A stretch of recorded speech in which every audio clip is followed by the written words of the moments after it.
సదస్సులో ఢిల్లీలో మాట్లాడేది ఎవరుండరు. ఈ 10 ఏళ్ళు ఎవరున్నారు సార్ అధికారంలోకి? మీరు ఎంతమంది ఎన్నిసార్లు మీరు ప్రధానమంత్రి కలిశారు సార్? ఎన్నిసార్లు కేంద్ర మంత్రులు కలిశారు సార్? ఎన్నిసార్లు తెలంగాణకు రావాల్సిన హామీల గురించి మాట్లాడుకున్నారు సార్ మీరు? 30 రోజుల్లో మా ముఖ్యమంత్రి గారు, మా మంత్రులు ప్రతి ఒక్క సమస్యని ప్రధానమంత్రి గారి దృష్టికి, హోంమంత్రి గారి దృష్టికి, ప్రతి మంత్రి దగ్గరికి పోయి, సార్ మా పరిస్థితి, మాకు ఇది రావాలి, మాకు ఇంతమంది ఐఏఎస్లు కావాలి, మాకు ఇది కనీసం తెలంగాణ ఆత్మగౌరవం చెందమైన జనవరి 26 నాడు చెట్టకాననే పెట్టించారు సార్ మీరు. మా ముఖ్యమంత్రి గారు పోయి ప్రధానమంత్రి గారిని రిక్వెస్ట్ చేసి, సార్ మా తెలంగాణ గౌరవం ఇది, మాకు ఇవ్వండి సార్ లెటర్ పంపిస్తే మాకు ఓకే చేశారు. అది ముఖ్యమంత్రి గారు చేస్తున్న పని. ఇంకేం సార్ మీరు మాట్లాడితే? మీరు ఏం కావాలి మీకు? మేము ప్రజల పరిపాలన కూడా బాగా చేయొద్దా? జనాన్ని వివేకవంతులు చేయొద్దా? జనాన్ని ప్రగతి పదం వైపు దూసుకుపోనియొద్దా? తెలంగాణ అవినీతిని అంతం చేయొద్దా? ఏం చేయమంటారు? 10 ఏళ్ళు మీరు కనీసం, నేనైతే మీరు ఓటమికి కనీసం 2 సంవత్సరాల ప్రెస్ మీట్ బెటర్. వీళ్ళు మామూలుగా వీళ్ళు మొత్తం ఎందుకు ఓడిపోయామని దాన్ని సమీక్షించుకుంటూ కూర్చుంటారన్న.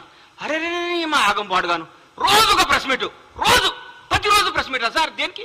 ఏం చేస్తారు సార్ మీరు?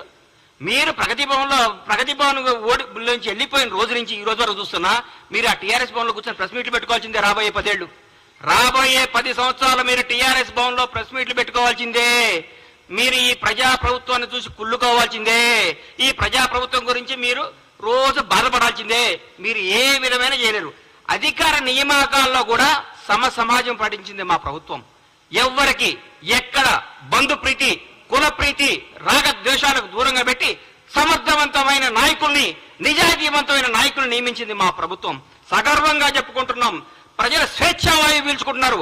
అబ్బా ఎంత హాయిగా ఉందరా, బ్యూటీ ఆఫ్ డెమోక్రసీ ఎంత బాగుందిరా, కాంగ్రెస్ ప్రభుత్వం ఎంత పరిపాలిస్తుందిరా, ఇందిరమ్మ రాజ్యం అంటే ఇదే కదా, సోనియమ్మ కన్న కళ్ళు ఇదే కదా, సోనియమ్మ అందుకనే కదా తెలంగాణ రాష్ట్రాన్ని ఇచ్చింది, మన్న పరిపాలించుకోవడానికి కదా తెలంగాణ ఇచ్చింది మాట్లాడుతున్నాం. అంత జనమందరూ చెప్పుకుంటున్నారు సార్. ఈ రోజు మేము ఎవరి దగ్గర బానిసత్వంగా ఉండలేదు. మీ దగ్గర ఏ బానిస బతుకారు కదా సార్. 10 సంవత్సరాలు తెలంగాణ ప్రజలందరూ బానిస బతుకుని తెంచుకొని వచ్చారు. హరీష్ అన్న మీరు 10 సంవత్సరాల పాటు మంత్రిగా చేశారు. దయచేసి ఆత్మసాక్షిగా గుండె మీద చేసుకొని చెప్పండి. మీరు నిజం చెప్పండి. ప్రభుత్వం రేవంత్ రెడ్డి గారు అద్భుతంగా చేస్తున్నారా చేయట్లేదా? పరిపాలన బాగుందా లేదా?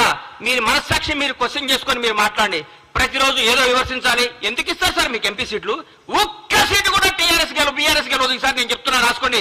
ఒక్క సీటు కూడా గెలవదు.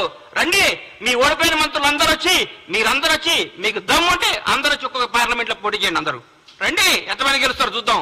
ఒక్కడు ప్రజలు కోరుకుంటున్నారు కాంగ్రెస్ ప్రభుత్వాన్ని. ఈ రోజు ఢిల్లీలో ప్రతిపక్షంలో ఉన్నాం, రేపు అధికార పక్షంలోకి రాబోతున్నాం.